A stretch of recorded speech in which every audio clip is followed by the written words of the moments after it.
Hey, hey, hey, this is your boy Bob Rock, and this is the B Rock RC Show, a live podcast for the drifters by a drifter. What's up, guys? How you guys doing in this rough and tumble times that we are having? Hope everyone's keeping well. Hope you all are staying safe and trying your very best to enjoy your time under this lockdown, as it may, as everyone's been accustomed to.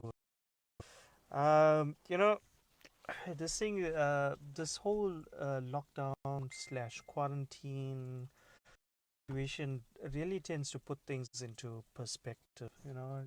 Just in terms of life and gratitude and uh, initiative for what you have and not what's the word? Not being ungrateful that you don't have. What's up, guys? Thank you all for joining in. Um, like I was saying, shutdown, quarantine, curfew, whatever you guys take stock of your life and what's really important. I think that I think that it's something that we have taken for granted that we haven't previously given much. Sorry, guys. Just give me 2 minutes. I'm gonna sort this out. This connectivity issues out. Okay, sorry about that. That should resolve the network issues out. So yeah, like I was saying, um, this whole shutdown, quarantine, etc., has put things into perspective for myself, and just taking stock of what is actually valuable in your life. So, it's something that I think previous to this whole pandemic going around, we lost sight of this whole of the value of life itself, and we've gotten so caught up in our daily lives and what we're doing and who's doing what and who's saying this and who's doing that, and we're so involved in in everything else that we lost sight of what truly matters to us. And I think this whole situation has put things into a very sharp perspective, uh, for us to look back and think, you know what, the at the very base of it, the most basic commodity or the most basic thing of value that we have forgotten is time itself. Time spent with our friends and especially our family. I think we lost sight of that, and we need to remember uh, these emotions that we going through once we all come out of this situation, and I know that we are going to come out of it. So yeah, that's just my opening little rant slash random sort of thought that's been going on, and I thought I'd share that little rambling that's going on. I thought I'd share it with you guys. So yeah, back to the reason why we are all gathered here today, this evening, is RC drifting, the wonderful, magical, beautiful world of RC drifting. Um, so last week, we paid tribute to some pretty big names in the RC world, Michelle and Claudia.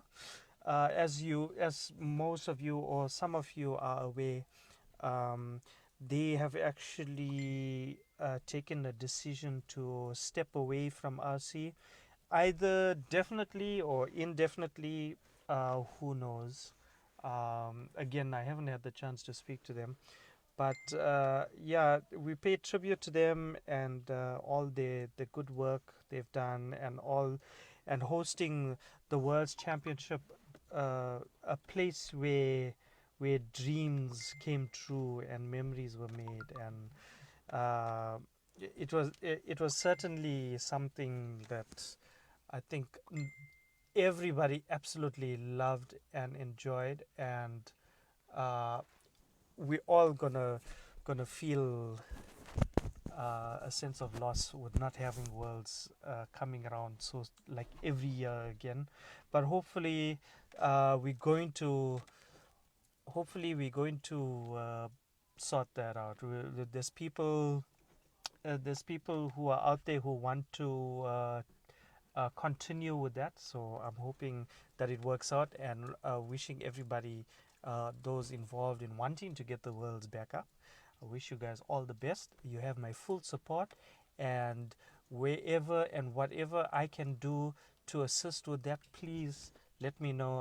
I'm very eager to lend a hand, and I'd be most honored if I could help you guys, make that happen again.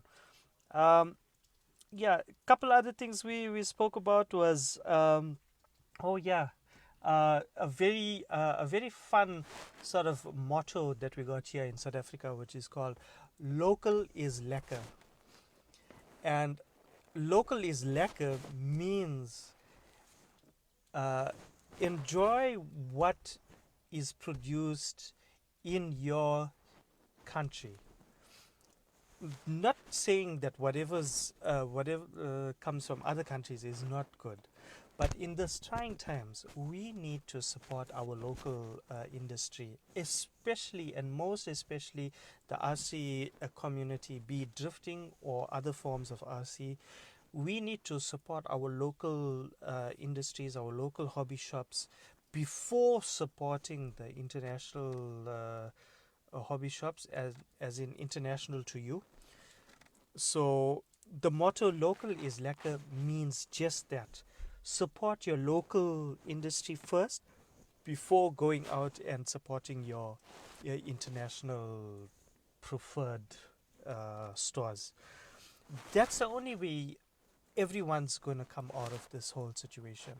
If we all support local first and then support the outside industry. So just remember, local is lekker. So I hope I see some of these mottos on your guys' profiles or in your mentions or wherever. It'll be really fun. Local is lekker. Lekker meaning good, nice, awesome, uh, beautiful, whatever words you can use to describe something that's good. The word lekker encapsulates all of that. So just remember, local is lekker. Yeah, so let's see what else. What else? Oh, there was some new stuff from Rev D. Some the new RC bag, which looks very interesting. I think that's gonna be my next pod, my next bag that I want to get. I do have one, but it's like it's old, it's tired, so I need to send that packing, as it were. But uh, definitely need a new bag. So, which brings us to the topics for this evening.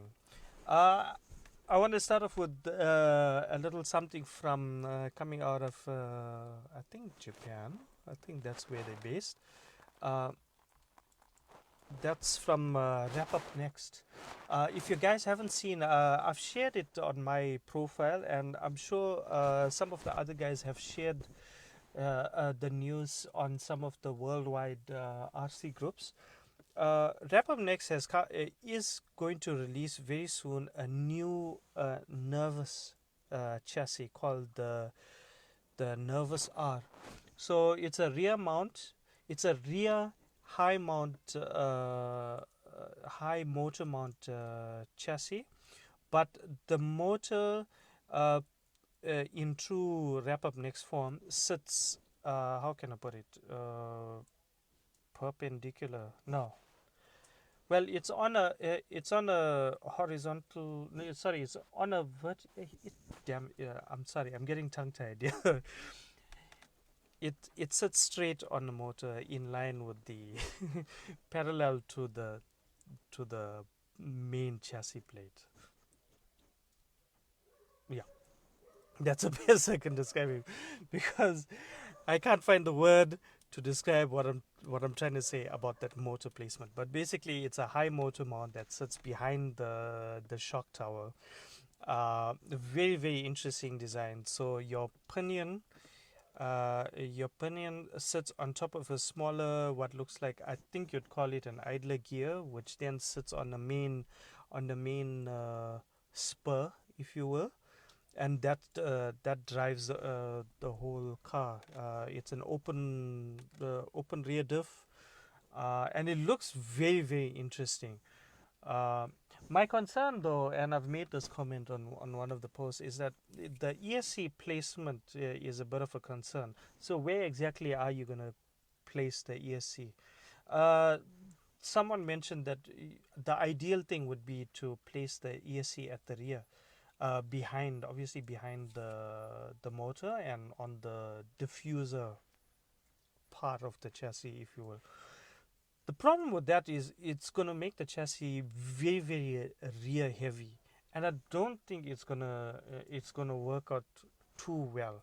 It might be a little too heavy in the rear, so that would mean that you'd have to um, put the ESC up front.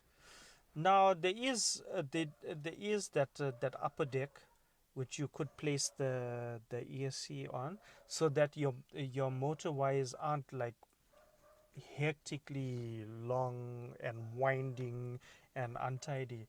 So I don't know how the neat the neat guys are gonna, the wire tuckers. I wonder how they're gonna work that one out, because there's really no other way of tucking those wires anyway. You can't tuck it under the motor. There's no space between the shock tower and the shocks to put it through. It's going to be very interesting to see how guys work that out.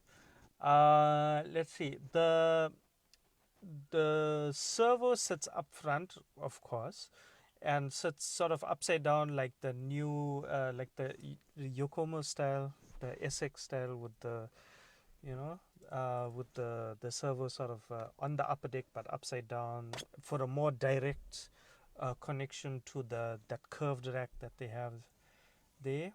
They're also getting rid of the VX dock. So some people are, I think the true wrap up next guys are a little bit nostalgic about the VX dock and wondering why wrap up would get rid of that. But who knows? Maybe they just want to try something out. Obviously, they put a lot of R&D into it, so maybe there's a reason why they moved away from the VX. So we'll just have to see.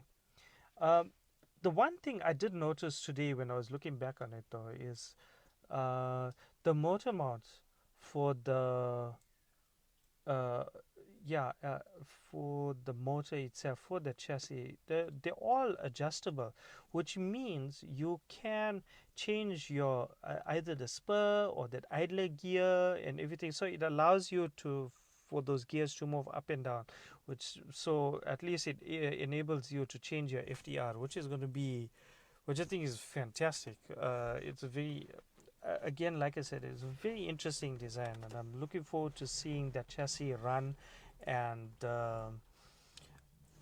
obviously, I'd love to get my hands on one, but I think it's gonna be bloody expensive. So who knows? Let's see how that goes. Okay, so yeah, again, we spoke a little bit about the local is Lekker movement, or should I say, the local is Lekker motto that our guys here in South Africa have employed.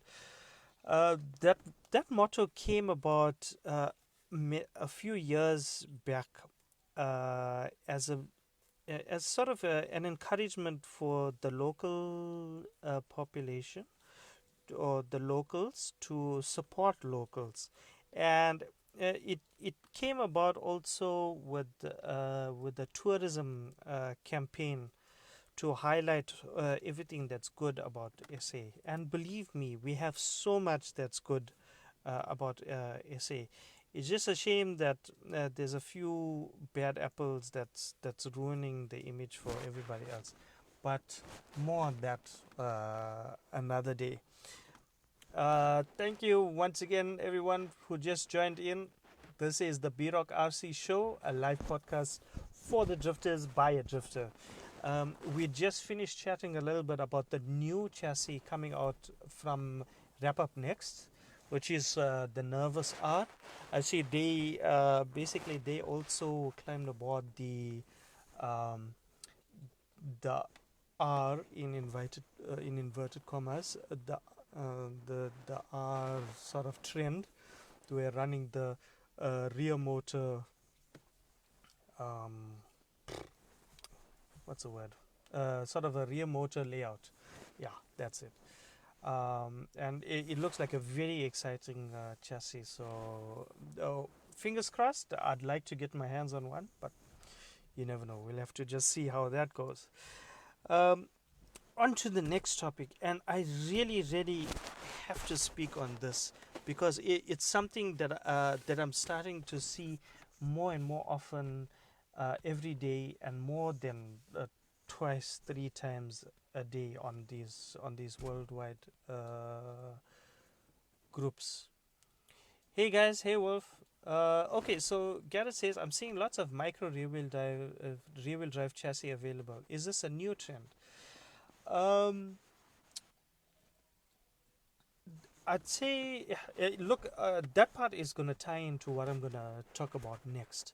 Um, the mini rear wheel drive chassis have been available for a couple of years now. Maybe 3 or 4 years, or 2 to 3 years. I don't know. Well, around there. Around there. There's like a 1 in 28 scales, the Atomic DRZ. I think that's the one. There's a couple of them out, and I believe there's also a few guys who've done some 3D printed stuff of the micro rear wheel drive cars, and uh, to be honest, it seems quite ideal to head into that route, given that we are not able to visit our local tracks, and a lot of people have a small amount of space within their homes or in their yards or that kind of thing. So the mini rear wheel drives fits right in there. It fills in that gap where people want to drift but they can't, and or they don't have the space for their 1 in 10 drifts. So that mini rear wheel drive fits right in there, and I see quite a few people are getting involved in it, and it looks quite exciting, I must admit. Let's see, for a while, yes, but more purpose built pro kits, all carbon, all shiny birds, they look pretty neat. Yeah, absolutely, dude, absolutely. It's certainly quite impressive. So I haven't gone down that route, and I don't think I will. For a couple of reasons. One is I don't have the space. Two is I don't think I have the time to do all of to do all that mini drifting. But I don't have a problem with it. That's what I'm saying. I'm just saying for myself. So yeah, back to what I was saying about the very important note that's come up, and I'm seeing this all over. There's tons of new guys who want to start drifting, or who have started to take up RC drifting, and they want to get something cheap and something to just mess around with, like your TT01s, TT02s, uh, HSP flying fish, that kind of thing. Uh, you know, it's hard for a lot of us experienced guys to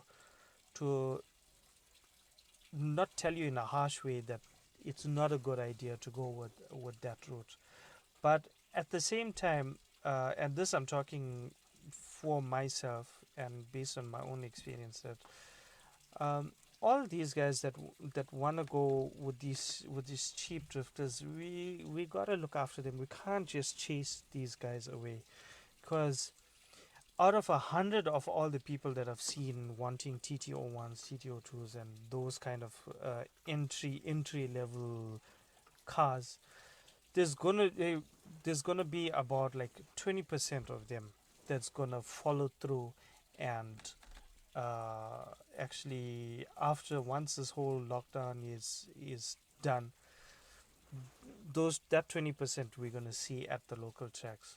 I honestly, and it's just my gut feel that most of these guys we're not gonna see them at the local track, because all they're simply trying to do is they just want something different, something new to do now, because they have so much of time and they're so bored and they just want something to do and they want to do drifting. Now, together with that, eh, you guys that want these cheap cars and these entry level cars to drift with, you you guys need to also listen to what the experienced guys are telling you. Some of the guys are saying they're coming with quite a decent budget, like the guys in the US or the UK and Europe.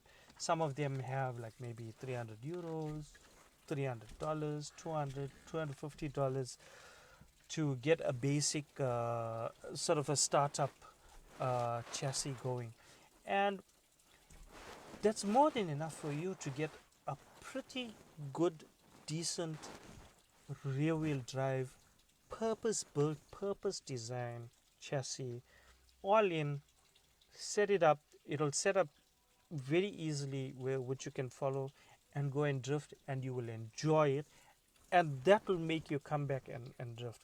But for the rest of the guys, look, we understand that everyone's on a extremely tight budget, and even to say that we are on an extremely tight budget is like being polite about it, because of the situation that we are in.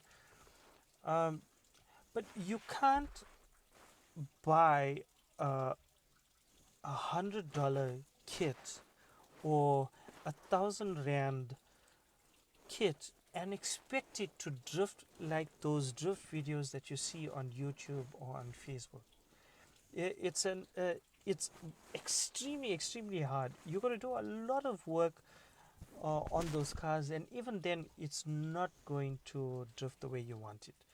Like just earlier today, there was a guy who who made a post on one of the groups, and it looks like he picked up this Tamiya TT02, and obviously for drifting, and so he posts up a picture of the front end, and then he asks, guys, I can't get enough lock on this. Can somebody please help? Now immediately, you know, there's only so much that you can do to the chassis to make it work better. You are extremely limited to what you do. And please don't take this the wrong way. I'm not trying to be offensive or rude to you, but if you want your car to drift like how you see on the videos, you got to get you got to get the right gear. Otherwise, you're wasting. Otherwise, just stick to that cheap entry level car that you have. Make up a track for yourself at home or wherever it is, and just go and have fun. Socially drift how you want to on your own terms. Go and do it, but don't expect the same level of performance compared to what other people are doing. Compared to the guys that have sacrificed and bought these cars, or have the means to buy these cars. So think about it carefully. Now you want to get a cheap car for the moment. I completely understand. I'm okay with that. But now, if you want to continue with the hobby after this, now you want to take your entry level car to the track. You put it on the track, and it's not performing the way you expect it to, and you see other guys are just killing the track. They're absolutely ripping it. And now, what's going to happen? You're going to feel bad. Then it's going to probably put you off drifting because you're feeling a bit intimidated. No, that's not the way, guys. There's no need for you to feel bad or feel intimidated. All you got to do is just ask for the advice, and when the experienced guys give you the advice, you need to pay attention. You need to pay heed to it. Even if you can't, if you're not able to just yet to buy the right gear, believe me, save up the money and buy good one time. You buy a good chassis one time, it'll last you, literally, it'll last you years, and you'll be able to drift that thing nicely. You'll learn a whole lot about drifting and the dynamics that's associated with drifting, and you'll learn about the drift culture, and you won't need to buy any other drift gear for a long while. The most you'll probably be spending on is like tires. You'll buy a new body time to time, but other than that, you'll be you would have bought all good electronics, a good chassis that lasts you for years, and in fact, you're saving money. You will be saving money instead of spending, keep on throwing money at something that's not quite up to date. And again, the first thing, and this is where what kind of bugs me a little bit, is that firstly the guys will say, okay, no, you want something cheap to drift with, and he's been looking at a TT01 and that kind of thing. I'm like, okay, fine. And then he bought it already. Okay. And then first thing he asks, okay, so what upgrades can I do to this car to make it drift better? To make it drift better. Well, one answer would be, well, the best upgrade for that car is to get another car, get a proper drift car. Um, the thing is, again, people with the knowledge and experience we've all been through this thing. We've all been through these phases and these beginner stages, and which is why when we say, don't bother, get this chassis, you'll be a lot happier, it'll last you longer, and if you're not happy with it, you'd be able to sell it and recover more money than you would if you were to sell your TT01 and try to recover. Like in SA around here, a second-hand TT01s go absolutely dirt cheap. If you buy a new TT01 today at about 2,500 rands, tomorrow if you try selling it, you would have lost half the money, probably more than half, even though it's in brand new condition. So and we're talking even worse if it's a second-hand car or with all in. A second-hand TT01 drift, I'm going to put in inverted commas, drift ready. Guys are selling that thing complete with ready to run for like about $1,200, $1,000, $800. Now you spend all that money putting those upgrades and all of those things, and then and now you sell that car or try to sell that car, and you're not even getting close to the amount that you've invested in. Not a very good way to go, guys. So think carefully. If you want to get something just to mess around with, and you insisted on getting like a TT01, TT02, those the range of entry level cars, and you just want to do social drifting, please do us a favor, buy a second hand car. Make sure it's clean, make sure it's tested, make sure the electronics, everything works, and then you take it. Otherwise you're just going to be wasting time, guys. Really. So yeah, that's my advice. If you're going to socially drift, just and you're on a tight budget, and you're not going to take it any further, get yourself a TT01, a second hand TT01, put some drift tires on, and then just go have fun. However, if you want to take up RC drifting a little more serious, or as in you want to get involved in RC drifting a little bit more than what you would normally, then I'd suggest you save your money, buy a proper drift chassis and drift gear one time, and it'll last you a long time. It'll last you years, and you'll have a lot more fun, and you'll learn more and enjoy the hobby more. Which leads me to my next topic, which is the number of guys wanting to convert these all-wheel drive cars into rear-wheel drive cars. Oh my God, that subject has been done to death. Absolutely killed this topic, guys. Now, and you know what? And this is where I have a problem. Just because you can do it doesn't mean you got to do it. Yes, in the past there have been people who've done rear wheel drive conversions with their TTO1s and the sort. Recently, I did see somebody who's converted a HSP Flying Fish into a rear wheel drive. However, this person drifts a regular rear wheel drive chassis. He's quite experienced, from what I can tell, and he's taken it upon himself to do this rear wheel drive conversion as a fun little project for himself. But take note that he has a proper rear wheel drive chassis.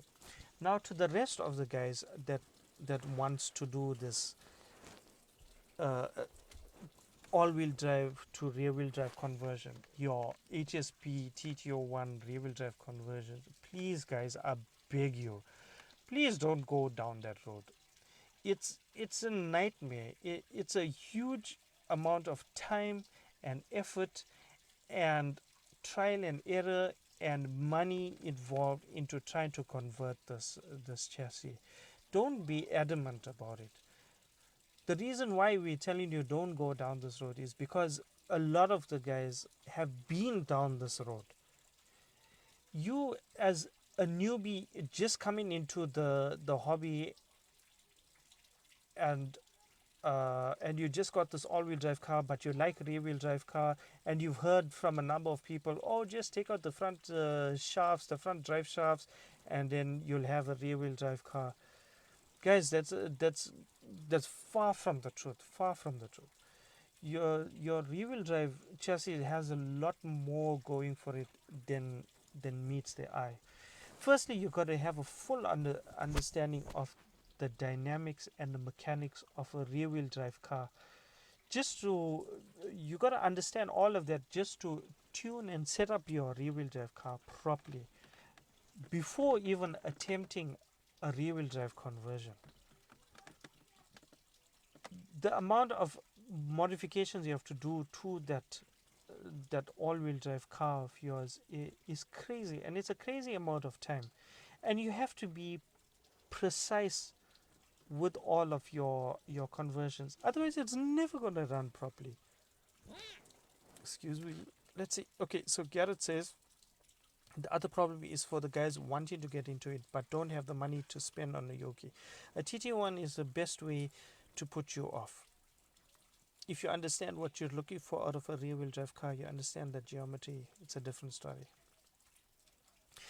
Yes, I agree with what Garrett is saying, and that just sort of ties in a little bit to what I was saying.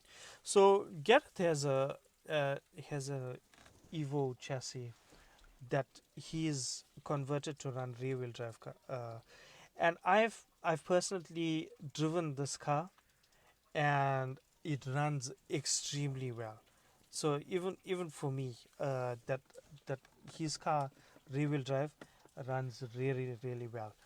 But with that being said, Garrett is somebody who I used to drift with quite a while back, and he's an old friend that I drift with, or I used to drift with. And recently, he's joined us for a few sessions, just for a fun session. And believe me when I say this guy is very very knowledgeable when it comes to RC cars and the mechanics and the dynamics and the physics of RC cars. So he's applied his experience and his knowledge into converting his Evo chassis into a rear wheel drive car, which is the reason why it runs brilliantly. And so for people like him that are well experienced, there's no issue because they understand what needs to be done. They understand and understand how to go about doing it, and understand what each mod will do for the chassis in order to do what they want the chassis to do. Now, for the new guys, you guys don't know how to even build your dampers properly, but you want to take on a rear wheel drive conversion. Please stop right there. Educate yourself first. Run a proper rear wheel drive. Run a proper rear wheel drive car first before attempting to do the conversion, and then you'll understand it better, and then you'll make the decision whether you want to actually go about it or not. Um, so yeah, I think that's my biggest gripe that I have over the past couple of weeks, where uh, inexperienced guys are wanting to convert their all-wheel drive cars into rear-wheel drive machines. Guys, you're gonna be wasting your time and money into doing this, and if you don't know what you're doing, you basically destroyed an entry-level car for no reason. So think about it carefully. What do you want to achieve in this hobby? Think about it very carefully and then take it from there. Let's see. So the next question or topic that I wanted to talk about stems from this whole issue of all these new guys that we have coming into the hobby, which is great. Besides all of the gripes that I have and that I've mentioned, the fact that we have so many new people wanting to come into the hobby is fantastic and amazing, and I hope that we get more and more people coming in. So the question, though, that I have to ask is, how do we keep these new guys from coming back to the track once we are done with this quarantine slash lockdown slash curfew, whatever? How do we get these? How do we create an environment and an atmosphere that's welcoming and that would make them want to stay in the hobby? So this is something that I'd like to explore with a number of key people from my hometown, from my country, and people in other countries. So I'd like to hear their opinions and get in touch with them and have a conversation about how do we create this scenario for new guys that's joining us now, for them to stay beyond this lockdown period, because we don't want them to join us in the hobby just for this period. Now that you've come in, we welcome you. Welcome to the family. We welcome you into the drifting brotherhood, and we want you to stay. So we need to come up with a few ideas. We need to come up with a few solutions about how we can keep these new guys in the hobby further. So the fact that so many of these new guys are getting these all-wheel drive cars, does it mean that we revive a CS category for these guys? Does it mean that we create a category for new guys, for guys that aren't experienced, and for guys that have just joined the hobby? Is that something that we do? So personally, at our club here in Durban and for our KZN region, at our regional championship, what I started was a separate category for all the new guys that's joining the hobby. So it's a category set out for people who had just bought a new car, be it all-wheel drive, rear-wheel drive, it doesn't matter. Um, so for we'll take all-wheel drive as the example.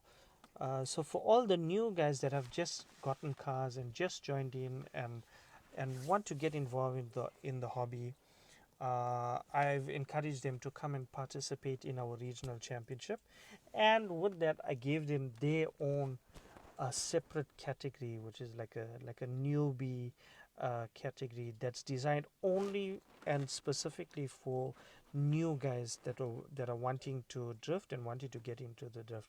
So the manner in which I encouraged them was, um, I relaxed the rules for them. So instead of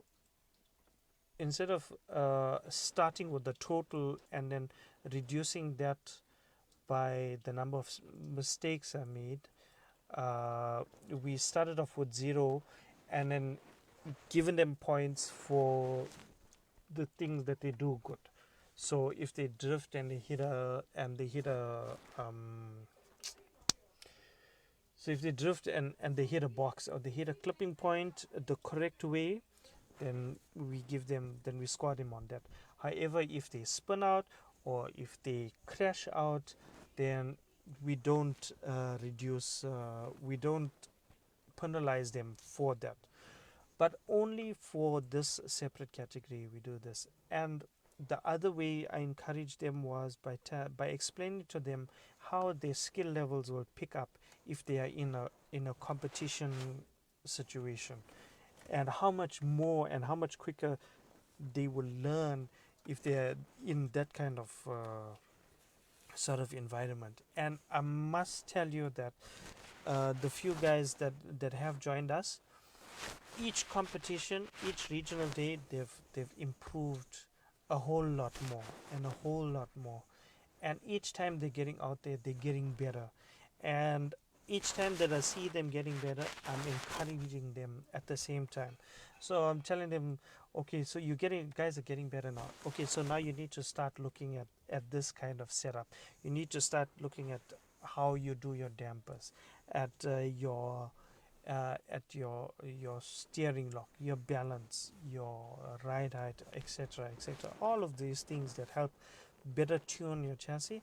I start explaining to them, and you know what?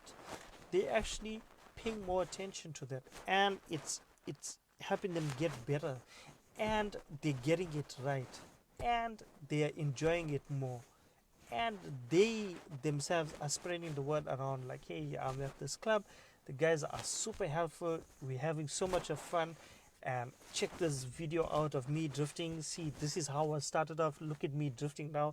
And that's encouraging other guys.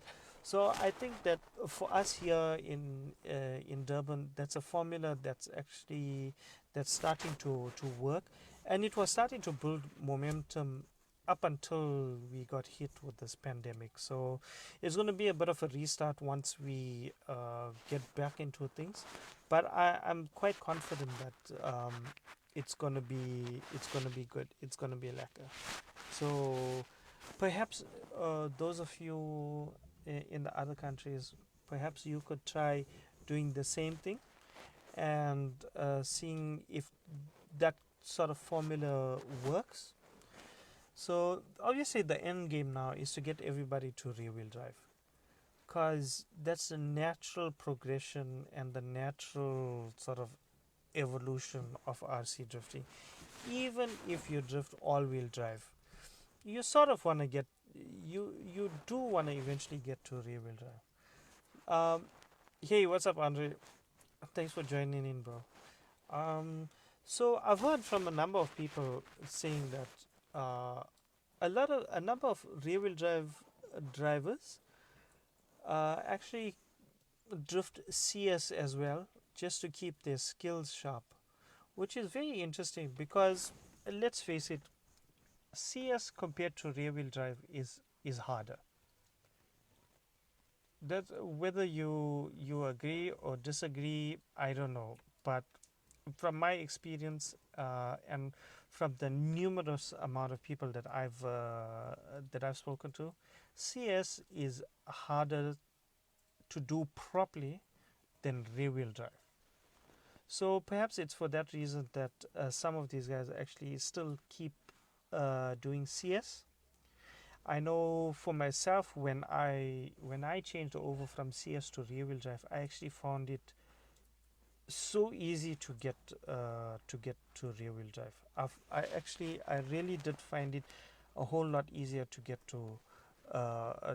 rear wheel drive right. But at the same time, it's only with rear wheel drive that I actually paid attention to by setup and tuning and actually learning all of these different facets uh, and and things that affect your rear wheel drive cars and how they drive. And I'm actually quite thankful that I've gotten to rear wheel drive because I don't think I would have learned as much as I did, as quickly as I did, if I had kept with CS. Okay, so Garrett says CS was super easy until you try rear wheel drive. Then CS is the hardest freaking thing you've ever tried. Cisco, I take my hat off to that. Yeah, man. Cisco is a beast. I mean, he does rear wheel drive and all wheel drive so well. Somebody else that's also a beast with it is actually Vivian. Vivian is also very very good with both CS and rear wheel drive. It's so good, in fact, that last year he did win both categories.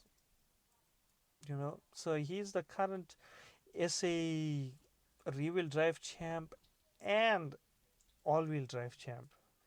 And if he entered a concourse, he probably would have won that too. But yeah, there's a number of guys who are actually very very good with both CS and rear wheel drive. So I don't know. I might make a return to CS. I mean, I have a CS chassis that's laying around.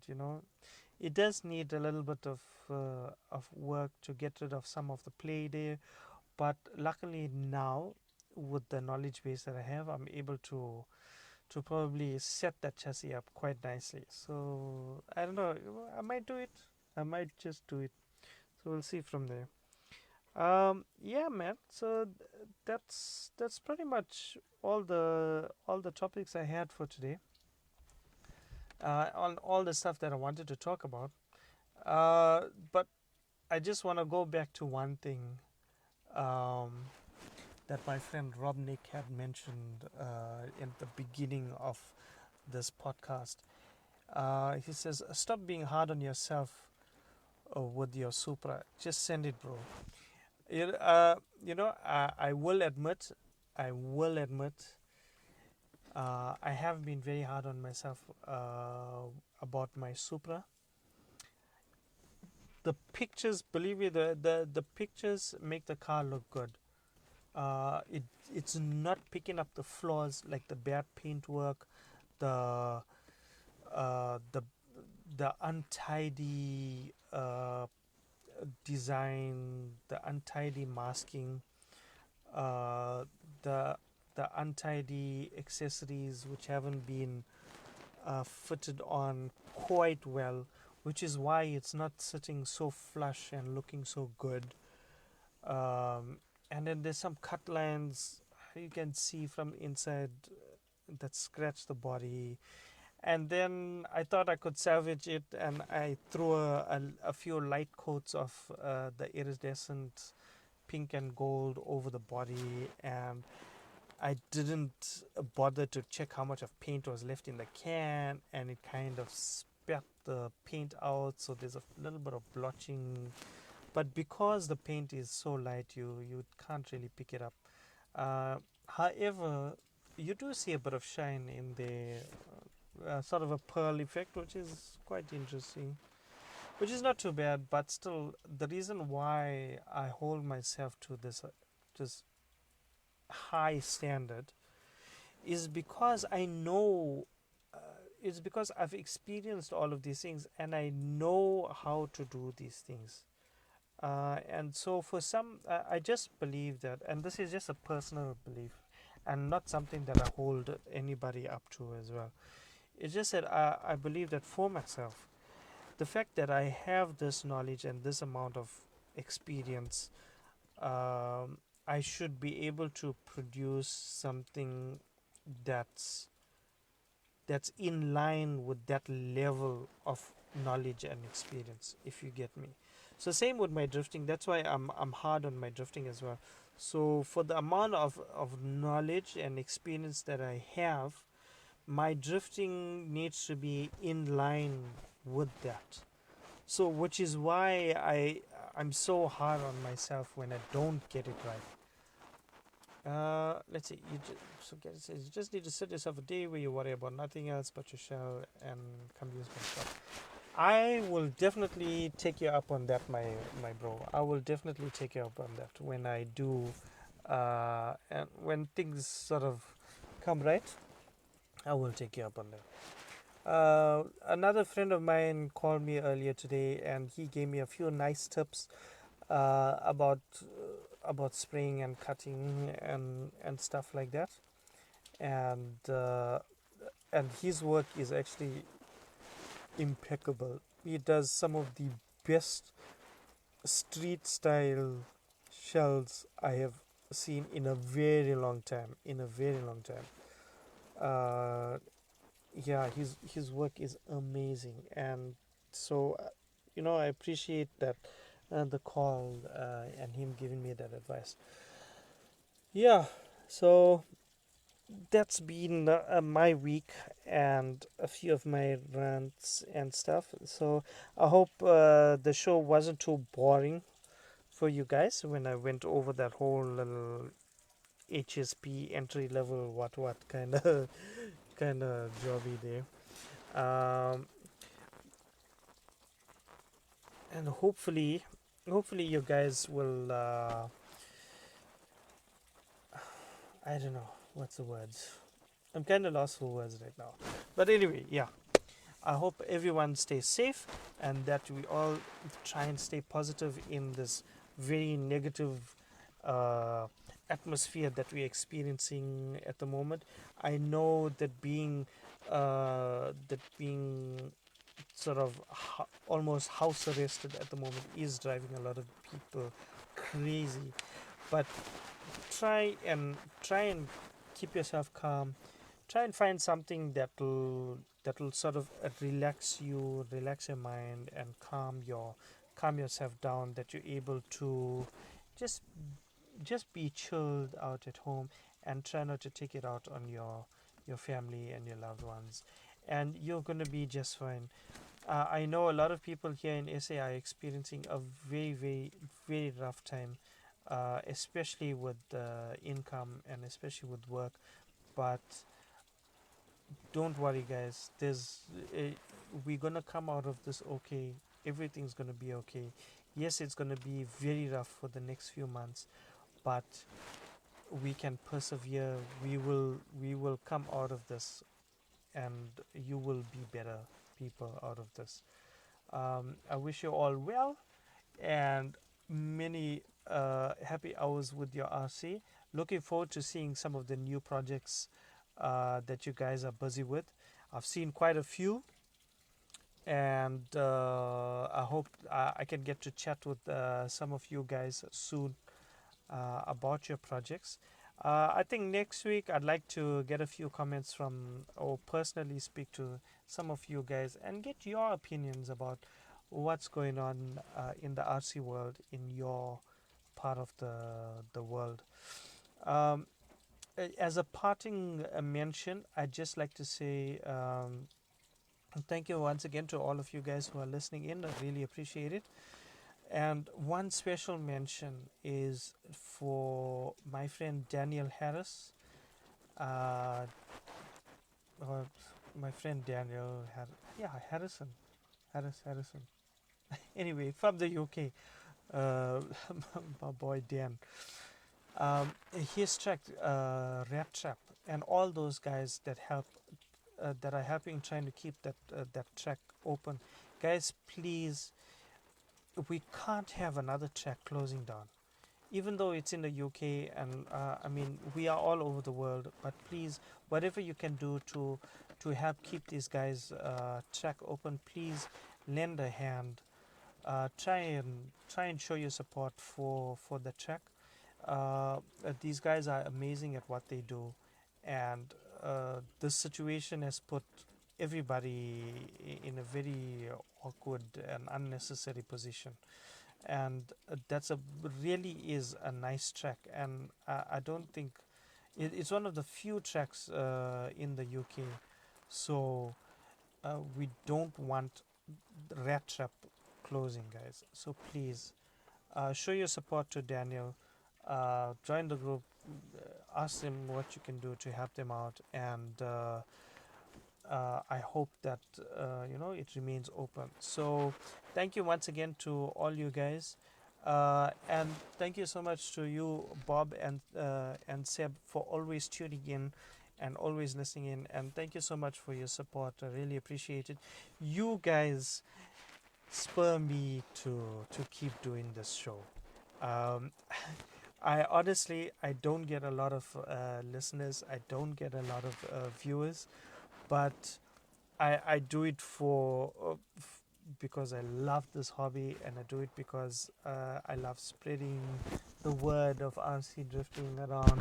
And thank you for always keeping me grounded and making sure that I go on with the show.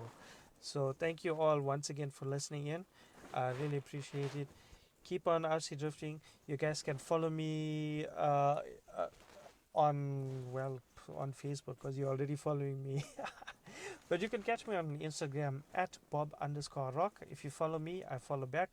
All episodes of the podcast are posted and uploaded onto YouTube. So if you miss the older episodes, you can always go check out my channel. I'll repost the link to my YouTube channel a bit later. So, but yeah, thank you once again. Keep on drifting. If you want to know anything or need help, just message me. I'm always ready to help you guys. So keep well, stay safe, and catch you next time. Peace.